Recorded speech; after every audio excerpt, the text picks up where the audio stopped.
Hi, I'm Gabriel Hernandez. This is Watcher DM. Today, we're going to cover the Moon Elves Masquerade Adventure Guide.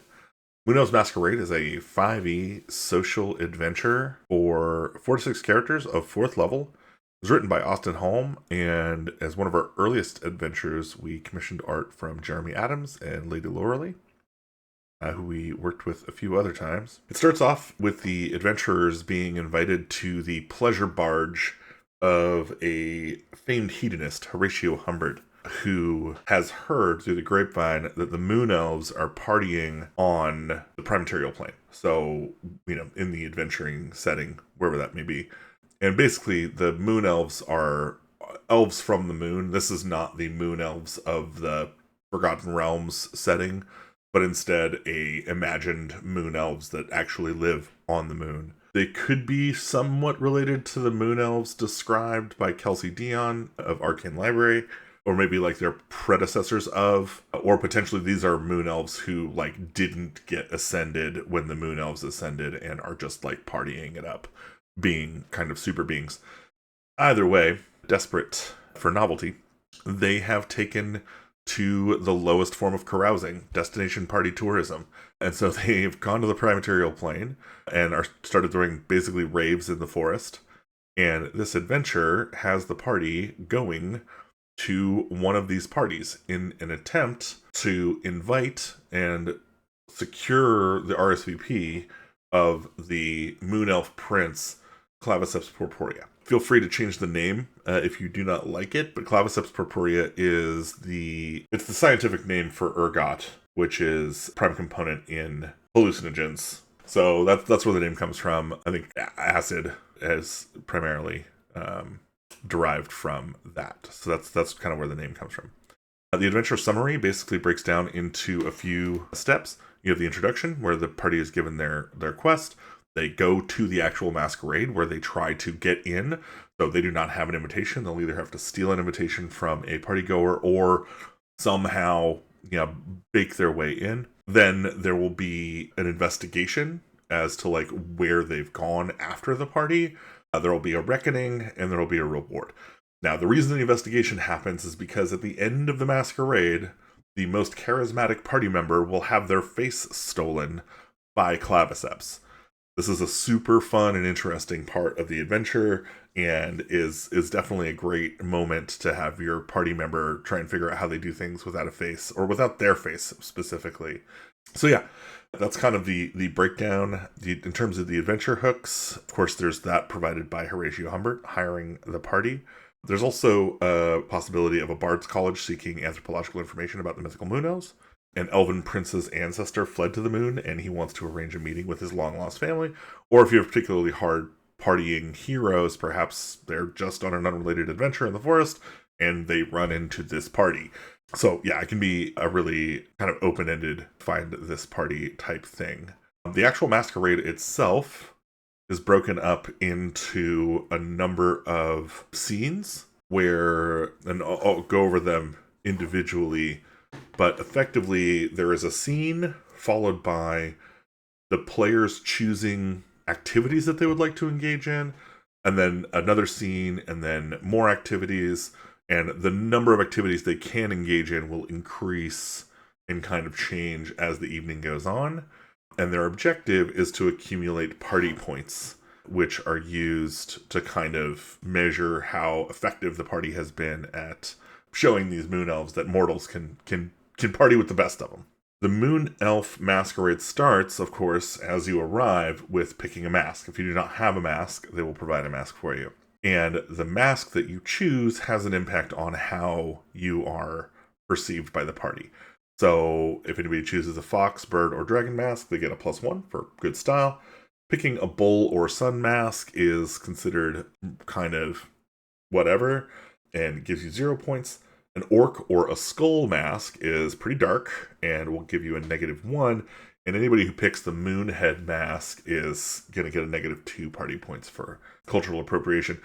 All the masks are final, so once you've picked it, you're kind of stuck with it. And if anybody wants to change their mind suddenly at the end, they might meet with some resistance and lose even more party points. And then, yeah, once everybody's face is covered, it is time for the moonshine. A tub of moonshine is brought out, and the heroes can pick from the following encounters: the moonshine, elfweed, dancing, music, gambling, sulking, or chatting. And then each of those events are described down here. This is the gambling, this is the dancing, this is the music, this is the chit chat. There's licking of civilized toads. This is the sulking component. The moonshine, snorting moon dust becomes an available thing later. Elfweed, and then smoking, the ontological concept of absurdity, which is way harder than elfweed. And basically, yeah, what you're going to want to do is have these kind of ready to turn to so that when your party member says, oh, okay, phase one, I'm a wallflower, I'm going to go sulk, you can immediately go to Girl Who Smokes Moonlights. The Girl Who Smokes Moonlights, an emo moon elf girl, joins the heroes, who try to avoid the party by sulking and brooding. Her name is Plabriaza, and she smokes mithril-colored moonlights. She thinks parties are mostly crap and is only here because of her dumb dad, Claviceps Preparia, made her come. She attempts to sleep with anyone who confirms her opinion that parties suck. Afterward, she will invite them back to the party, arriving next phase and offering advantage on their next charisma check. If rebuffed, she will say, yeah, me neither, before scuttling off.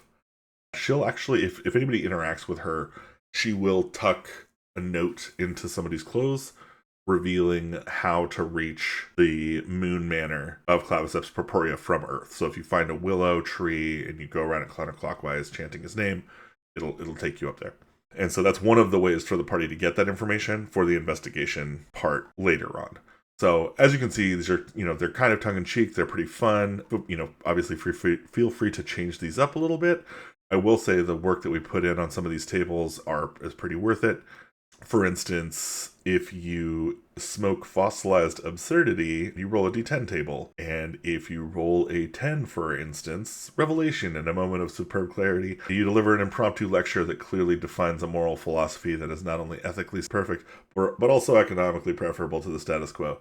Sadly, no one around you is listening, and you get distracted by a kitten, promptly forgetting everything.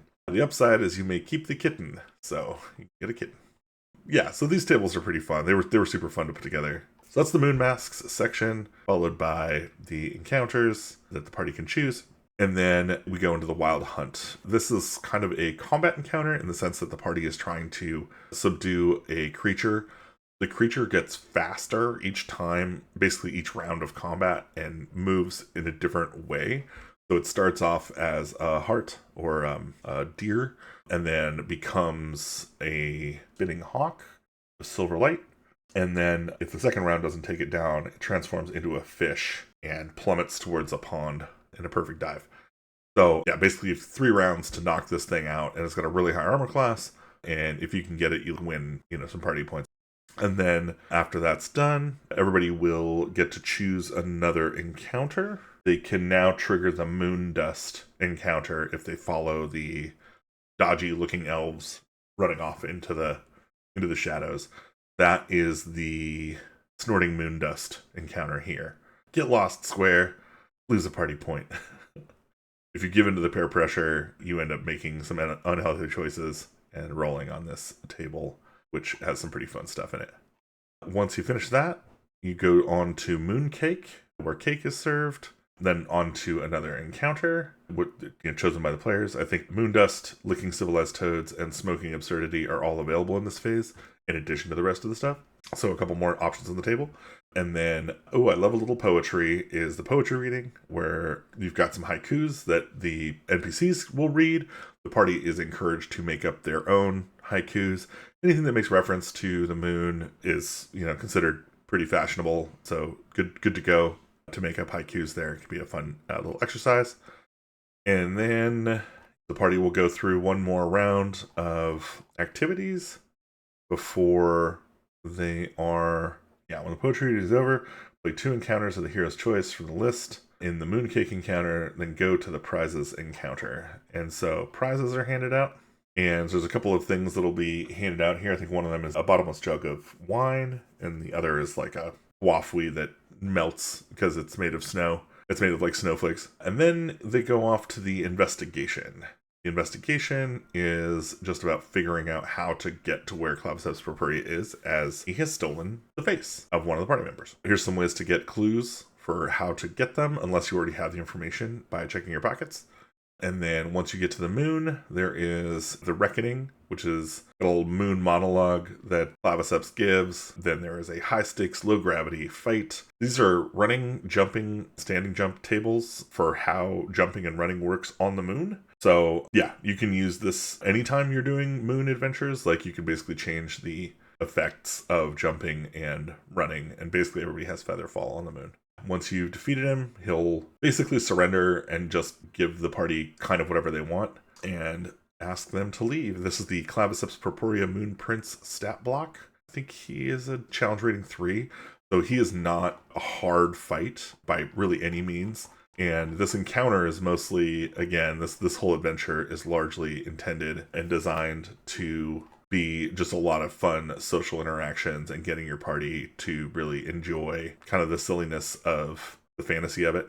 We've compiled all the tables at the back here and a nice little glossary of terms.